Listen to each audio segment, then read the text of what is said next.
오늘 설교를 성육신으로 준비했는데 제 설교랑 너무 잘 맞는 성가곡을 준비해 주셔서 감사합니다. 네, 저는 오늘 십자가에 달리신 하나님에 대한 이야기를 하려고 합니다. 그래서 오늘 저희가 본문을 읽었지만 성육신, 하나님이 이 땅에 오셨다, 이 땅에 육신을 입고 오셨다라는 것에 대해서 같이 설교 말씀을 나누도록 하겠습니다. 우선 오늘 이렇게 제가 성육신에 대해서 설교를 하게 되었던 어떤 배경이 있었어요. 제가 언젠가 한 번은 이 이야기를 꼭 성도님들과 함께 나누고 싶다 했던 일화가 있었는데요. 저는 예전에 미국에서 잠시 생활을 했었습니다. 그때 한인교회에서 제가 사역자로 있었었거든요. 근데 사역자들끼리 같이 수련회를 간 거예요. 이렇게 사역자, 목회자 수련회를 가가지고 거기서 이제 자기가 지금까지 어떻게 살아왔는지에 대해서 이야기를 나누는 시간들이 있었어요. 근데 그 중에서 어떤 한 부목사님의 사모님께서 이제 이야기를, 자기의 삶을 얘기를 해주시는데 그 이야기가 제가 생각하지 못했던 저분이 저런 삶을 사셨었나? 라고 할 정도로 좀 그런 아픔이 있으셨던 분이셨어요. 근데 그게 어떤 아픔이셨었냐면은 이 사모님의 하나밖에 없는 남동생이 있었대요. 남동생이 있었는데 어느 날 교통사고가 난 거예요. 근데 교통사고가 났는데 그 자리에서 즉사를 한 겁니다. 근데 20대 때 젊은 나이에 자기 동생이 이렇게 갑자기 생을 마감하게 됐는데 사모님 말씀에 의하면은 너무 갑작스럽게 사람이 죽으니까 실감이 안 났었대요. 그래서 같이 밥을 이제 식사를 준비하면은 4인 가족이었으니까 3명 것만 준비하면 됐던 건데 어머니도 항상 4개를 준비하시고 또 얘기하다 보면은 자연스럽게 또 동생 얘기가 나오고 동생 얘기가 나오면 왜 그 얘기 또 하냐고 슬프니까 이제 하지 말라고 이런 얘기들을 계속 반복하면서 지냈던 시간들이 있으셨다라고 해요. 그런데 이 사모님 마음속에는 하나님에 대한 원망이 이제 생기기 시작하는 거예요.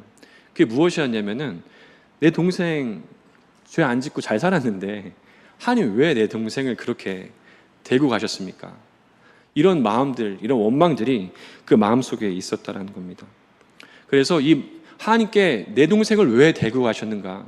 내 죄 없는 이 동생을 왜 꼭 그렇게 교통사고라는 것으로 갑작스럽게 데리고 가셨어야 하는가?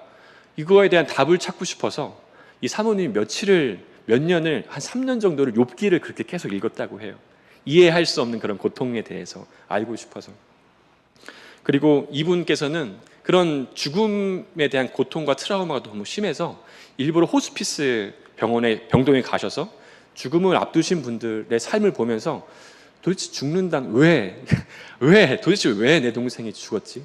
이거를 계속 3년 동안 그 이유를 찾고 싶으셨던 것이죠. 그래서 이렇게 아무리 기도를 하고 아무리 어떤 욥기를 읽건 어떤 걸 하건 답이 보이질 않는 거예요. 왜 내 동생을 데리고 갔는지. 근데 저는 그 얘기를 들을 때 저런 상처, 저런 아픔에 대해서 위로를 누군가 해줄 수 있을까? 거기에 대한 그 아픔에 대해서, 그렇게 동생을 잃은 아픔에 대해서 누구의 어떤 말이 위로가 될까? 이런 생각을 했었습니다. 근데 그 사모님께서 그렇게 3년을 기도하는데 3년째 되던 해에 기도를 하는데 예수님의 음성이 들렸대요. 예수님의 음성이 들렸는데 정말 짧은 한마디를 하셨어요. 근데 그게 너무나도 천진난만하고 어린아이 같은 말씀을 하셨다고 하셨는데 그게 뭐였냐면은 이런 말씀을 하셨대요. 나도 죄 없이 죽었어. 근데 저는 이 이야기를 듣는데 너무 깜짝 놀랐어요. 왜 놀랐었냐면은 저는 예수님이 억울하게 죽었다는 생각을 한 번도 한 적이 없었거든요. 당연히 하나님이 날 구원해 주시는 거고 당연히 예수님이 나를 위해서 십자가에 돌아가셨기 때문에 난 천국 가는 거고 이런 생각만 전 하고 살았었는데 생각해 보니까 예수님은 굉장히 억울하게 죽으셨겠다. 이 사모님의 동생이 돌아가셨을 때 이 사모님이 왜 내 죄 없는 동생을 데려가셨어요? 라고 말하는 그 질문 속에 그 예수님의 대답, 나도 그렇게 죽었어. 나도 그렇게 짓밟히고 비참하게 죽었어. 라는 그 말이 그분한테 위로가 됐다라는 거예요. 성경을 다시 보았어요. 성경을 찾아보니까 예수님이 억울하게 돌아가셨던 그 내용이 나오기 시작하는 겁니다. 성경을 보니 예수님 겟세마네 동산에서 매우 놀라고 괴로워하면서 기도를 했다라고 쓰여 있어요. 근심에 쌓여 죽을 지경이라고 이야기를 하셨고 크게 부르짖고 눈물을 흘리면서 기도하셨다라고 성경에 쓰여 있는 거예요. 예수님은 전능하신 하나님의 아들인데 십자가 위에서 예수님의 하셨던 그런 외침은요, 나의 하나님 어찌하여 나를 버리셨습니까? 라는 그런 울부짖음이셨던 것입니다. 성경을 보니까 맨 마지막에 돌아가실 때는 어떠한 말인지 알아들을 수 없는 그 어떤 큰 비명소리를 지르고 운명하셨다라고 쓰여 있다라는 것입니다. 우리 하나님은 전능하신 하나님이시잖아요. 죄가 없으신 하나님이시고요. 사람에게 죽임을 당하실 분도 아니십니다. 그런데 그런 하나님이 십자가에서 돌아가신 거예요. 처절하게, 비참하게, 억울하게, 무참히 짓밟히면서 돌아가신 겁니다. 우리 하나님은 왜 십자가에서 돌아가셨습니까? 오늘 우리가 읽었던 성경 본문을 제가 한 번 더 읽도록 하겠습니다. 말씀이 육신이 되어 우리 가운데 거하심에 우리가 그의 영광을 보니 아버지의 독생자의 영광이요 은혜와 진리가 충만하더라. 아멘. 오늘 성경 말씀에서 보니까 예수님이 이 땅 가운데 오실 적에 육신을 입고 오셨다라고 쓰여 있습니다. 그러니까 예수님께서는 완전하셨던 그 천국, 하늘나라를 내려놓으시고 불완전하고 파괴적이고 그리고 모든 것이 불충분한 이 땅 가운데 육신을 입고 오셨다라는 거예요. 근데 여기서 육신을 입고 오셨다라는 말이 우리나라 말로는 성육신이잖아요. 그러니까 이루어지다, 육신이 되었다라는 말이고요. 영어로는 incarnation이라고 합니다. 그 앞에 이는 들어가다는 거고 carnation은 육신이거든요. 육신 안으로 이제 예수님이 들어오신 거예요. 그러면은 그 육신으로 예수님은 왜 이 땅 가운데 오실 때 육신으로 오셨어야 했을까라고 할 적에 여기서 육신을 취했다는 것은 단순히 사람의 몸을 취했다는 것만을 의미하는 것이 아닙니다. 여기서 육신을 취했다는 것은 사람이 갖고 있는 이성, 사람이 갖고 있는 감정, 사람이 갖고 있는 그런 모든 것들을 다 취하셨다라는 것이에요. 그래서 단순히 내가 몸만 가졌다는 것이 아니라 내가 갖고 있는 모든 감정, 모든 이성, 인간이 갖고 있는 그 모든 것들을 취하시고서 이 땅 가운데 오셨다라고 말하고 있는 것이죠.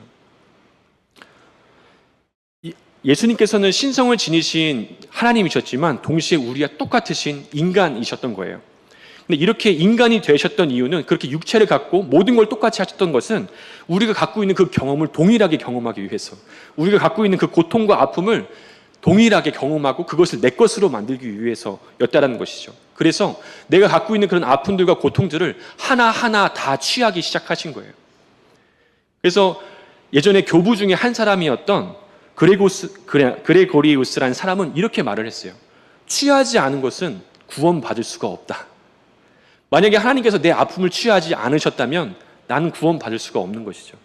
만약에 하나님께서 나의 고통을 모르신다면 나는 구원을 받을 수가 없는 거예요. 왜냐하면 그 하나님은 나의 고통, 나의 아픔을 모르시니까.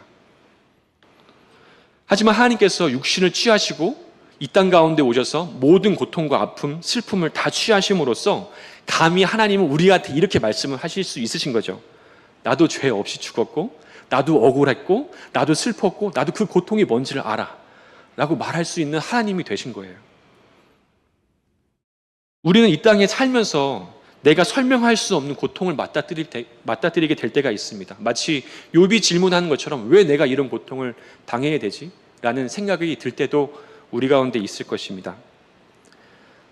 하지만 동시에 분명한 것은 그런 이 땅 가운데 그런 고통과 아픔 가운데 살지만 우리 옆에는 십자가에서 돌아가신 하나님이 계시다는 거예요. 나의 하나님은 십자가에서 죽으신 그 하나님이시라는 것입니다. 이 십자가에 돌아가신 하나님의 성품을 가장 잘 설명해 주는 것이 긍휼이라는 단어입니다. 이 긍휼이라는 단어는 히브리 말로 라캄이라고 합니다. 근데 이 라캄이라는 단어가 참 재밌어요. 라캄이라는 단어의 어원을 보면은 그 어원이 엄마의 자궁입니다. 그러니까 긍휼히 여긴다. 히브리 사람들이 생각하는, 이스라엘 사람들이 생각하는 긍휼히 여긴다라는 것은 무엇이냐면은 엄마와 아기가 연결되어 있는 걸로 생각을 하는 거예요. 아기가 아프면 엄마가 아픕니다. 아기가 고통스러우면 엄마도 고통스러운 거죠. 왜냐하면 엄마와 아기가 연결되어 있으니까요. 하나님께서 우리를 긍휼히 여기신다는 것은 너와 내가 연결되어 있어. 너의 아픔이 내 아픔이고 너가 슬프면 내가 슬프다라는 것이 하나님이 말씀하시는 긍휼이라는 것입니다. 우리 하나님이 이런 긍휼의 하나님, 락함의 하나님이시기 때문에 우리가 당하고 있는 고통과 어려움과 아픔들을 그건 너네들의 아픔, 너네들의 고통이고 나는 아니야 라고 말씀하시는 것이 아니라 우리가 연결되어 있기 때문에 너의 고통을 내 고통으로, 너의 아픔을 내 아픔으로 느끼겠다라고 말씀하시는 것이죠. 하나님께서 우리의 고통을 그렇게 긍휼히 여기시기 때문에, 우리를 그렇게 락함하시기 때문에 하나님께서는 우리의 고통을 자신의 고통으로 여기시고 그것을 취하기로 결정하셨습니다. 그것이 무엇이었냐면 십자가였던 것이죠. 이사야서 53장 6절 말씀입니다. 우리는 다 양 같아서 그릇 행하여 각기 제 갈 길로 갔거늘 여호와께서는 우리 모두의 죄악을 그에게 담당시키셨도다. 아멘. 우리의 죄악인데요, 우리의 아픔인데요, 우리가 잘못한 건데요, 근데 그것을 자기 것으로 여기셔서 그 모든 것들을 예수 그리스도에게 담당시키셨다라는 거예요. 왜 그러셨어요? 우리를 긍휼히 여기셨으니까. 하나님은 우리의 락함의 하나님이시기 때문에 그렇습니다. 그는 실로 우리의 질고를 지고 우리의 슬픔을 당하였거늘 우리는 생각하기를 그는 징벌을 받아 함께 맞으며 고난을 당한다 하였노라. 그가 찔림은 우리의 허물 때문이요 그의 상함은 우리의 죄악 때문이라. 그가 징계를 받음으로 우리는 평화를 누리고 그가 채찍에 맞음으로 우리는 나음을 입었도다. 아멘. 예수 그리스도가 우리의 고통과 아픔을 취하셨습니다. 예수 그리스도가 십자가에서 처절하게 짓밟히며 돌아가셨습니다. 그럼 그 결과는 무엇입니까? 하나님의 가난해지심으로 말미암아서 우리가 부요해지는 거예요. 하나님이 죽으심으로 말미암아서 우리는 생명을 얻게 되는 것입니다. 고린도후서 8장 9절 말씀입니다. 다 같이 한번 읽어볼까요? 다 같이 읽겠습니다. 시작. 우리 주 예수 그리스도의 은혜를 너희가 알거니와 부요하신 이로써 너희를 위하여 가난하게 되심은 그의 가난함으로 말미암아 너희를 부요하게 하려 하심이라. 아멘. 예수 그리스도가 이 땅 가운데 오셔서 낮아지시고 밟히시고 고통당하심으로 말미암아서 우리는 의롭게 되고 우리는 생명을 얻고 우리는 소망을 갖게 됐다라는 것이에요. 이것이 성경에서 말하고 있는 십자가에 달리신 하나님의 의미입니다. 하나님이 우리를 구원하실 수 있는 이유가 무엇입니까? 단순히 전능하시기 때문일까요? 그렇지 않습니다. 만약에 하나님이 우리를 긍휼히 여기시지 않으신다면 우리에겐 구원의 소망이 없을 거예요. 하나님은 전능하시길 뿐만 아니라 우리를 락함, 긍휼히 여기시는 하나님이시기 때문에 우리가 구원을 받을 수가 있는 것입니다. 하나님이 나의 고통과 나의 아픔을 자기의 고통으로 여기시고 그 모든 것들을 다 취하셨기 때문에 우리가 구원을 받을 수 있다는 것입니다. 그래서 독일의 신학자는 이런 말을 했습니다. 오직 십자가에 달리신 그 하나님만이 우리를 구원할 수 있다. 아멘. 저도 그렇게 믿습니다. 그러므로 사랑하는 춘천 성강교회 성도 여러분, 이 세상에서 고통을 당하시고 시련을 당하셔도 우리는 감히 희망을 선포합시다. 왜냐하면 우리에게는 십자가에 달리신 하나님이 계시기 때문입니다. 하나님과 여러분이 연결되어 있습니다. 락함의 하나님이십니다. 하나님과 내가 엄마의 탯줄이 연결되어 있는 것처럼 연결되어 있습니다. 그렇기 때문에 나의 아픔을, 나의 슬픔을 우리 하나님은 외면하시지 않으십니다. 혹 이 세상을 살아가시면서 이해할 수 없는 고통과 슬픔과 아픔이 찾아오실 때면 예수 그리스도에게 나가십시오. 왜냐하면 십자가에 달리신 그 하나님께서는 가장 처절하고 가장 억울하고 가장 비참하게 십자가에서 돌아가심으로 말미암아서 우리의 모든 고통들을 다 알고 계시고 이해하고 계시기 때문입니다. 만약에 우리가 우리의 고통을 가지고 하나님께 나가면 하나님께서는 분명히 이렇게 말씀하실 것입니다. 안다고. 내가 그 고통을 너무나도 잘 알고 있다고. 그 처절함과 비참함과 아픔과 고통들을 내가 십자가에서 다 겪었다라고 말씀하실 것입니다.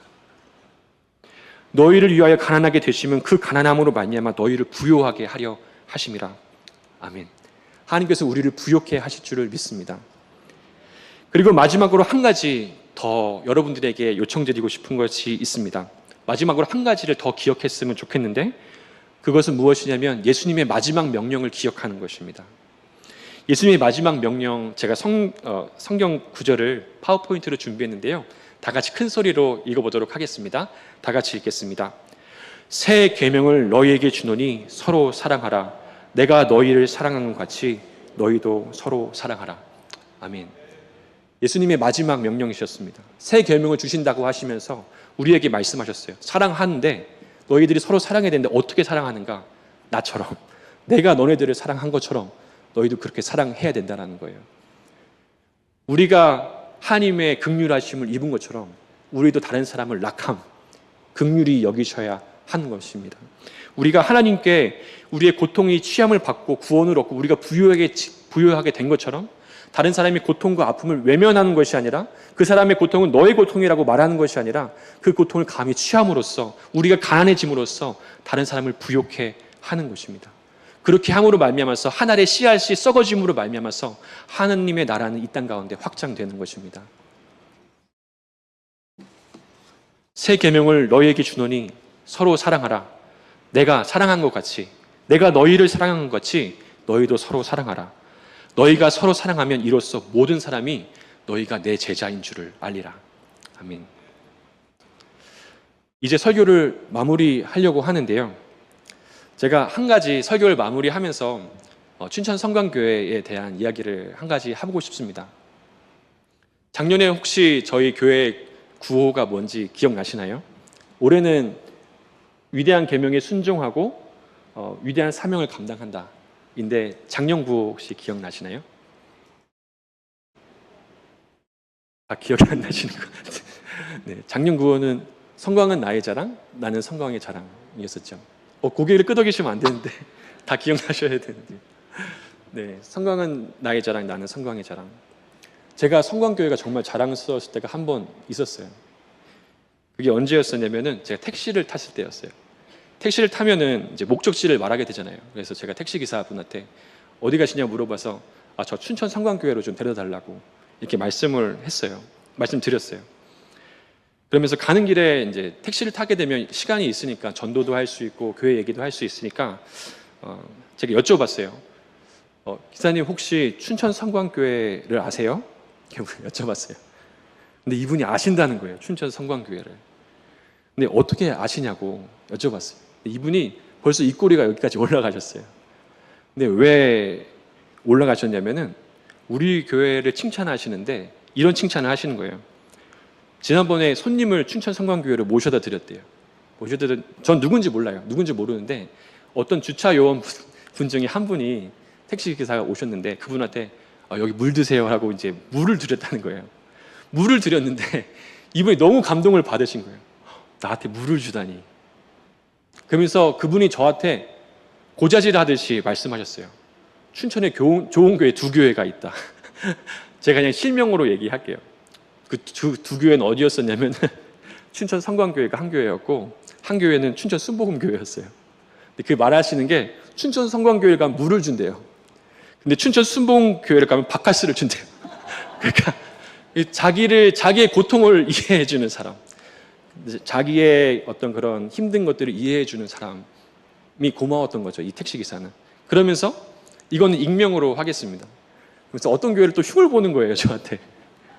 그래서 하시는 말씀이 그 어느 교회를 가면 주차 요원들이 빨리 차 빼세요. 뒤에 차 밀리는 거 안 보이세요? 이렇게 막 택시기사 때 화를 낸다는 거예요. 그러면서 그 교회 안 좋다고 저한테 말씀을 하시는 거죠. 근데 그때 정말로 저는 춘천 성경교회가 자랑스러웠었어요. 왜냐하면은 우리 성도님들 안에서 우리가 우리 교회를 사랑하는 건 당연하고 우리 교회를 자랑스럽게 여기는 건 당연하겠지만 그렇게 믿지 않으시는 분이 또 교회를 다니시지 않은 분이 춘천 성광교회 좋은 교회라고 나한테 물을 줬다고 나한테 나를 챙겨줬다고 이렇게 말하는데 제가 되게 감동이 되고 우리 교회가 자랑스럽더라고요. 그분이 누군지 저도 막 상을 드리고 싶어요. 누군지 잘 모르겠어요. 근데 우리가 그렇게 사랑했으면 좋겠습니다. 택시기사님의 고통은 그분만의 고통일까요? 그러면 안 되죠. 우리는 예수님의 제자고 우리는 예수님의 친구인데 예수님이 우리를 긍휼히 여기시고 우리의 고통과 아픔을 자기의 고통으로 여기셨는데 택시기사의 고통도 나의 고통으로 여기고 그분의 애환도 나의 애환으로 여기고 그분을 위로할 수 있으면 우리는 예수님의 긍휼을 실천하는 것입니다. 우리가 이 교회 안에서 다른 사람의 고통을 나의 고통처럼 여기고 서로를 낙함, 긍휼히 여기고 우리가 다른 사람의 짐을 함께 져준다면 우리 훌륭한 교회, 더 위대한 교회로 나아갈 수 있을 줄을 믿습니다. 쉽지 않을 거라고 생각합니다. 때때로 그러한 교회를 만들어 나가려면 우리는 우리의 십자가를 몸에 지게 될 것입니다. 하지만 사랑하는 춘천 성광교회 여러분, 하나님께서 우리가 그런 예수 그리스도의 십자가를 짊어지고 나아갈 때 예수 그리스도가 그렇게 낮아지시고 낮은 자리에 내려가셨음에도 불구하고 마지막 날에 그를 지극히 높은 곳에 올리셨던 것처럼 여러분의 십자가를 기억하시고 여러분을 지극히 높은 곳으로 예수 그리스도와 함께 올려주실 줄을 믿습니다. 그리스도의 낮아지심은 결국에는 성육신은 낮아지는 것 자체가 목표가 아니었던 거예요. 우리를 살리시고 우리에게 생명을 주셔서 우리가 다 함께 하나님의 나라로 가는 것입니다. 마지막 날이 오기 전까지, 마지막 때가 오기 전까지 이 땅은 완벽하지 않을 것입니다. 여전히 고통이 있고 아픔이 있을 것이지만 그럼에도 불구하고 우리가 예수 그리스도의 십자가를 지고 나아갔으면 좋겠습니다. 담대하게, 그리고 두려움 없이. 왜냐하면 우리 옆에는 십자가에 달리신 하나님이 계시기 때문입니다. 다 같이 기도하겠습니다.